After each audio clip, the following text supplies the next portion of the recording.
Hey, everybody, we are wrapping up our series about judges, and we're finishing with a guy who is a judge and a prophet. Right. And he was really kind of revered as one of the best ones. And we're also talking about a mom named Hannah who is eventually prepared to do what every woman is going to do with their children, which is being prepared to give them away and letting them go. Yeah, so today, 1 Samuel chapter 1 is all about a brokenhearted woman, a prying priest, and a praying mama. That's what we're talking about today on HC Daily.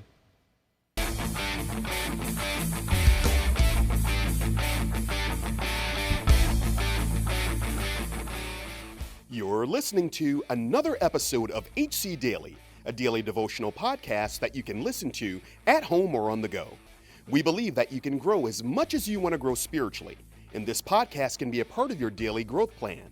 So, whether you're watching on YouTube, listening on Spotify or your favorite podcast app, we're glad you're here. Now, let's join our hosts, Jeff Forrester and Chris Zarbaugh, in the studio. So, Jeff, how you doing? I'm doing great. Good. I want our listeners to hear this response to the question I thought for you. Okay. Just recently, you celebrated not only your son's wedding last week, but also Mother's Day and your birthday. Oh, right. So my question for you is this. Yeah. Which one was the best and why? Oh, no. Well, they were all unique. Of course, my birthday is my birthday, and everybody is thrilled about my birthday. My son's wedding was special. And of course, Mother's Day, I wouldn't be here without my mom. So which one was the best? Is that what you're asking? Which one was the best day? Yeah. Let's celebrate love.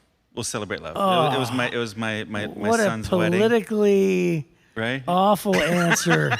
What? My wife was thrilled. My mom was there. Pick a side, Jeff. So that was it. And it's not about me, so it doesn't need to be about my birthday. Well, I didn't think it was going to be your birthday. I thought you were going to say a tie or something between your wife and your son. No, I choose love. Or your mom or whatever. Yeah, it was good. Okay, so we're going to jump right into not only a brand new character, but also we're going to sort of be training people on a different process on how to look at a passage of Scripture. Yeah, so we're going to use the Discovery Bible Study method to kind of go through this entire character, Samuel's life, right? So it's 10 different days.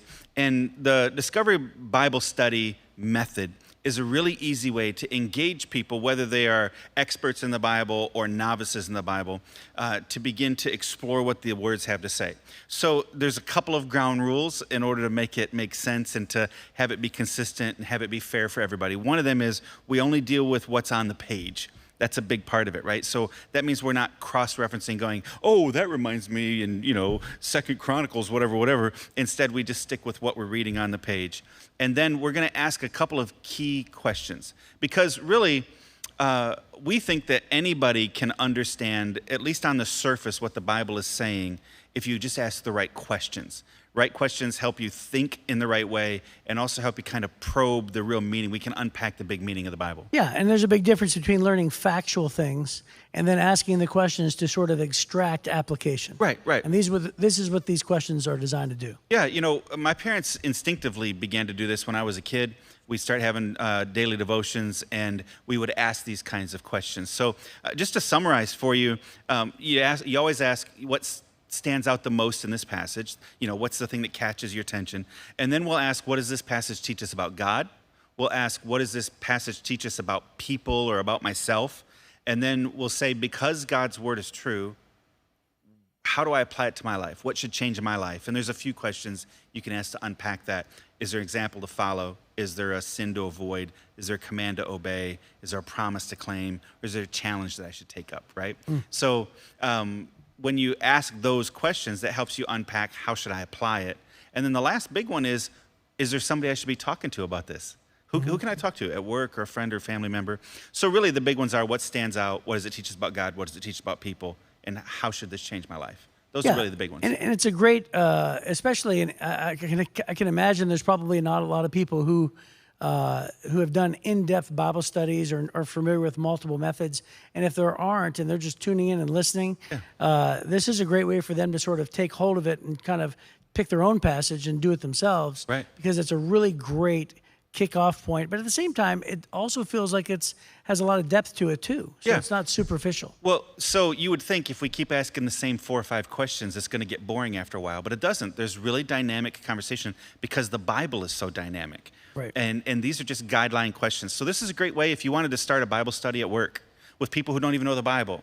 Yeah. You can say, hey, listen, we're not bringing in a bunch of experts. We're not looking for a curriculum. We don't have to buy nothing. Let's just read what the Bible says, and we'll answer a few of these questions and see what we can learn.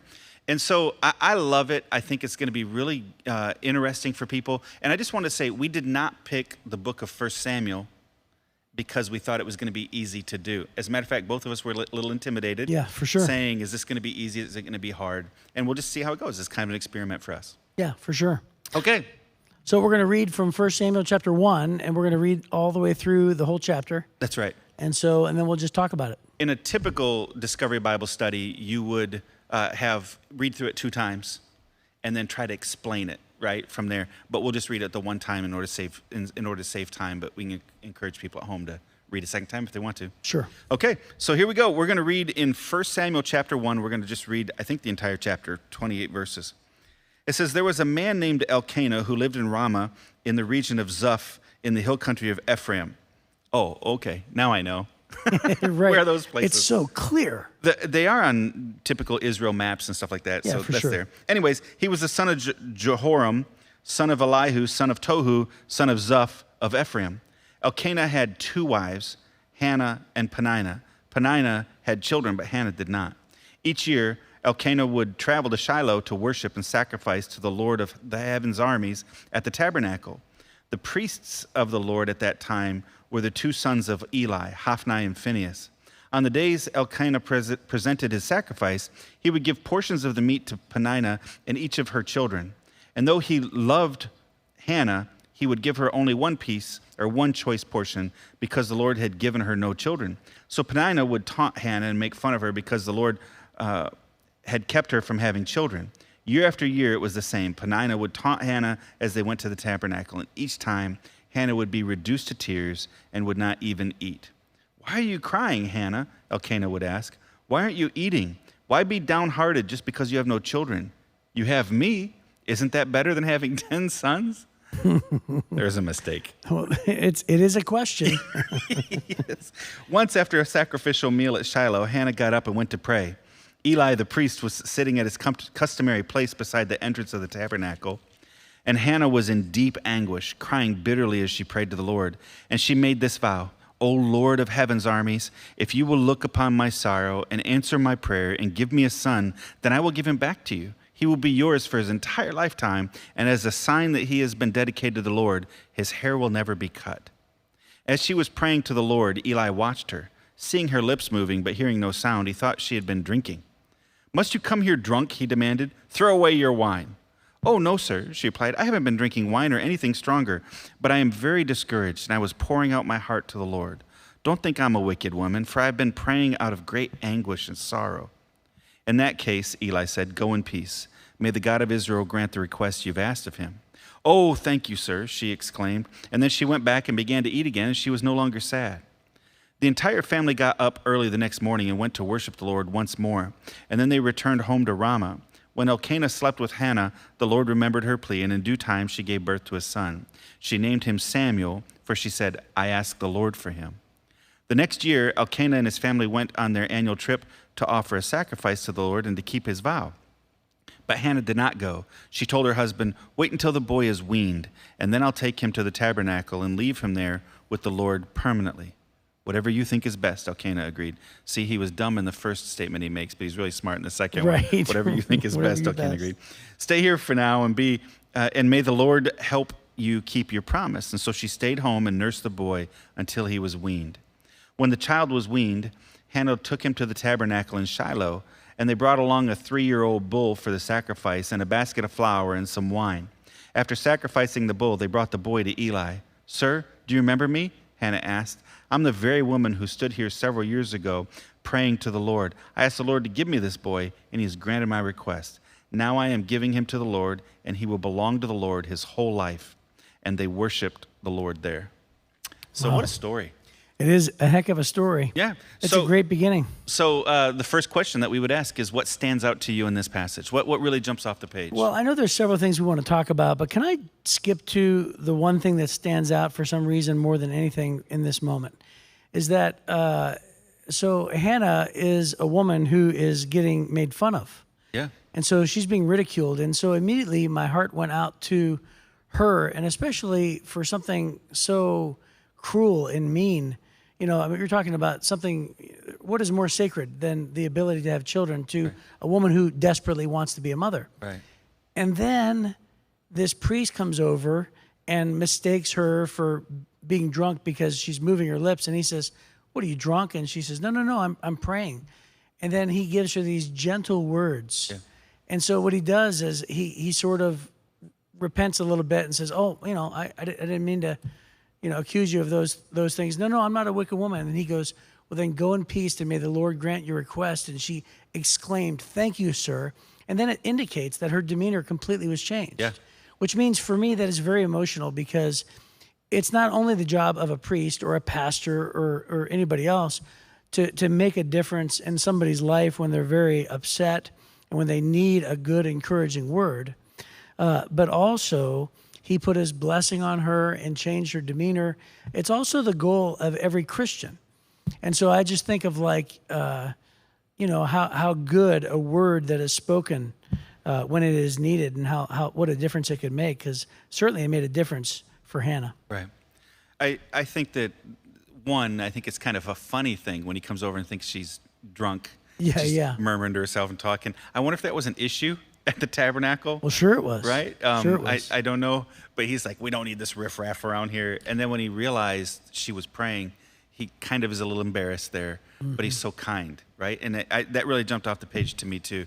He's kind. Here's an old man that is, you know, has authority, but he also is a priest. He's the high priest. And so for him to show compassion and then say, go with God's blessing, is a really, really special moment. There's several things that jump off the page for me that really jump out. One of them is, what's the deal with this polygamy stuff?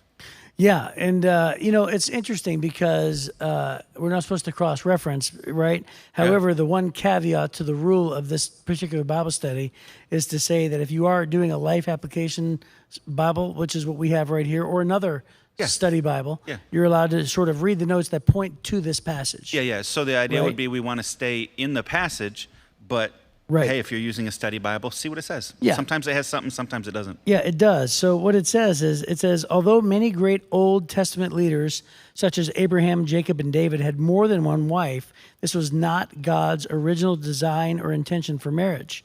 And it's not his intention today. In Genesis 2, it states that it's two becoming one. And then why did polygamy exist among God's people? Well, it allowed families to produce more offspring. It was in societies where many young men were killed in battle.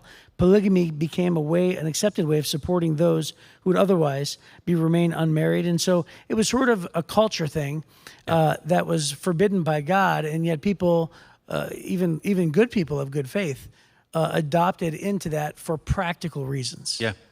I think there's a lot of danger, personally, that we get sucked into culture. Culture permitted it, but God did not. Right. And sometimes well-meaning people adapt the ways of culture, and it causes problems. Like here we see the problem this guy has is his two wives don't get along. And I don't know that there would ever be a circumstance where the two wives would get along, right? Right. Especially in this situation where Hannah desperately wants children, she can't have any, and Peninnah has a bunch of kids, and she's just harassing Hannah all the time. It's such a pitiful circumstance. And then his statement about, isn't having me better than having 10 sons? Yeah, well, you can tell he thought of himself pretty highly, right? That's pretty amazing that he would even say that. But at the same time, though, I think that what you're feeling in the first part of this passage is nobody identifies or relates to poor Hannah. Yeah. And so she cries out to the Lord of the army, of God's army. What does it say? Lord of heaven's armies. The Lords of heaven's armies, which there's a song written about that, right? Well, that leads to the next question. The next question is, what does this passage teach us about God? Oh, yeah, there you go. Right? And so one of the things that jumps off the page is that phrase, the Lord of heaven's armies. Yeah. Yeah, that's great, because what she's really doing is she's saying, like, God, you're the one that could fight and win any battle. Yeah. And she's thinking about her own battle. And so she's praying to the Lord of heaven's armies, who is the one that could charge and win and overcome any obstacle that we're dealing with, even something as futile, seemingly, as being barren for so long. Yeah. Because that's a pretty big deal. Right. I mean, you could imagine how many times she attempted to have a child, to get pregnant over and over and over again. And so to finally pray that, and then it said year after year, right? Right. It would be the same thing. So there's an indication here it's gone for years. So then the other question we'd ask is, what does this passage teach us about people or about ourselves? yeah. I think one of the things that really jumps out to me is how cruel people can be. Yeah, for sure. How quick we are to, so that's Penina, how quick we are to jump to judgment on people. That would be Eli. But then here's a woman that just realizes, it doesn't matter what Penina says. It doesn't matter how Eli treats me. My faith is going to drive me to the God that can solve and fight my battles for me, right? So I think there's a lot there. So since God's word is true, how should I take this passage and apply it to my life in a way that would change my life, right? So questions would be, I don't know that there's a sin to avoid, although... Polygamy. Polygamy. Okay, we're gonna let's avoid that one. Yeah, we'll let's just avoid check that that one. off the box. We're gonna cross that one out. Polygamy's off the table for us. The other one might be, harassing or bullying. Here, Penina being mean there. Is there command to obey? Would anything jump off the page as a command? Other than maybe Hannah's unbelievable faith that demonstrates to always believe in God's goodness and his faithfulness, his ability to provide, the command to obey would just be believe and trust in God no matter what, which is, sort of a connect the dots kind of a conclusion. Yeah. So that may be more of the, is there a challenge for me to accept? Yeah, maybe right? so. That would be more of a challenge here, because it doesn't directly say, thou shalt have faith like Hannah. Right. But it does kind of give us an idea of she's kind of an example for us. Yeah. So I think that would be it. A promise to claim would be another question to ask. I'm not sure I see the promise there, but we do see God answering prayer, which means whenever we do see promises in the Bible, we can claim them and see God answer prayers. Yeah, and where would Hannah's commitment come into? Because she's the one who kind of seemingly came up with this idea and said, God, if you give me this child, here's what I will do. Yeah. And then she was faithful to deliver. And so you can imagine a woman who finally has the child that she prayed for and then has to, deliver this child. I've heard from other people in the past when reading this passage that maybe it was sort of an excuse to say, no, I want to wean him a little bit more. And in my Bible study, it says weaning typically was 3 years to 5 years, right? So we know that Samuel was at least 3 years old. So she had him with her for at least 3 years. But at the same time, I don't believe it was that. I don't believe it was an excuse. I believe that what she was doing was she was saying, hey, let me do my part, all I can do. And weaning, Right. feeding the baby from her own body was definitely a part of her task, Right. So when that was complete. And I don't know how practical it would be to drop a baby off at the tabernacle. I don't know that they had a nursery. They weren't set up for this kind of a promise.